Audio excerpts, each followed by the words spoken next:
La strada pedemontana veneta avanza a grandi passi ed entro l'anno sarà sostanzialmente percorribile nella quasi totalità dei suoi segmenti.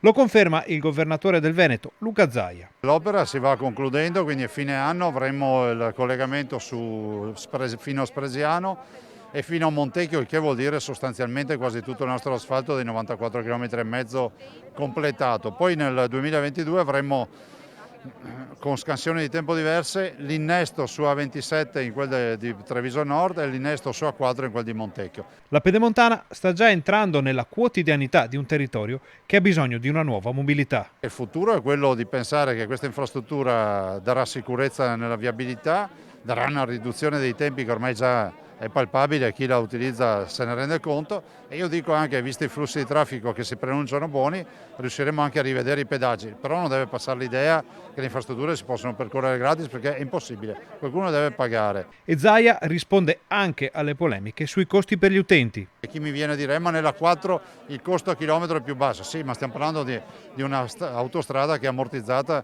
che ormai avrà 50 anni, penso, no? Quindi stiamo in un'altra era glaciale. Oggi non stiamo parlando di pedemontana veneta, infrastruttura nuova che viene pagata 153 milioni all'anno, è un'infrastruttura che costa di tutto punto 2 miliardi 258 milioni di euro.